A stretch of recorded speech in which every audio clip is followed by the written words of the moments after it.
When Winter Storm Elliott hit, U.S. travelers experienced an airline debacle of enormous proportions. While bad weather can happen and is expected, and many airlines recovered quickly, Southwest stood out on its scope of the problems it faced.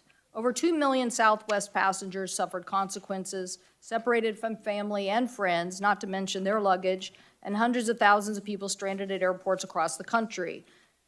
We know that many of them had no clear instructions about what to do next.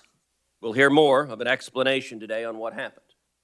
And many people, understandably, were deeply frustrated at not being able to get where they wanted to go, not being able to be with their family. And I've had multiple conversations with senior leadership at Southwest. I'm confident they understand it was an epic screw-up, and that they are committed to doing everything possible to prevent its recurrence. I want to sincerely and humbly apologize to those impacted by the disruption. It caused a tremendous amount of anguish, inconvenience, and missed opportunities for our customers and our employees during a time of year when people want to gather with their families and avoid stressful situations. We understand that for many, this is perhaps the most important trip they take all year. Again, on behalf of Southwest Airlines, I'm deeply sorry. So why did this happen? Let me be clear, we messed up. And I would like to explain to you how we messed up. In hindsight, we did not have enough winter operations resiliency. From where and how we de-ice aircraft to the cold resiliency of our ground support equipment and infrastructure. Our high rates of cancellation in Denver and Chicago, where 25% of our flight crews are based, caused our crews to be displaced. At this point, the disruption changed from a weather event that all airlines experienced to a crew event that was unique to us. And once again, when I say crew event, it's nothing to do with the behavior of our employees, it's to do with how we manage the crew network. As the storm moved east, other Southwest airports of all sizes in the central and eastern part of the country began experiencing similar operational disruptions, and the cascade of challenges led to waves of cancellations within 2 hours of departure. This overwhelmed our crew scheduling processes and technology. We had upgraded this system earlier in the year, but we were taking a fresh look at it and other systems of how we should improve.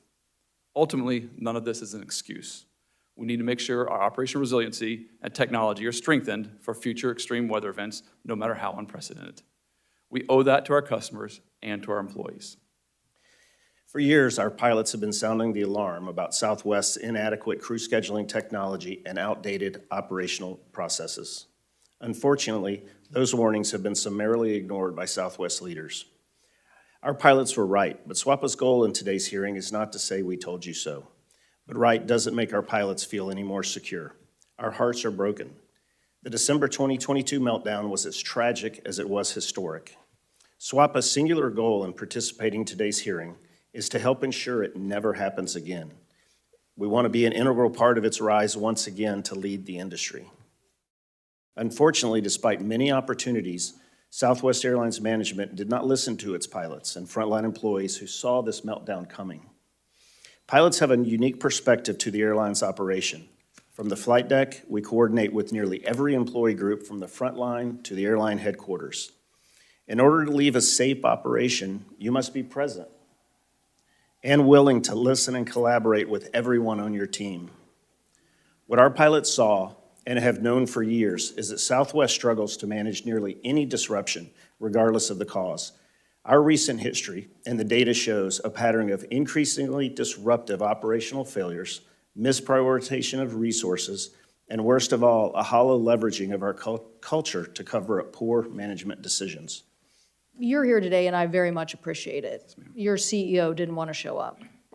Now, we could have figured out a way to get him here, but you're the operations guy, and I thought, you know what, I really want to talk to him.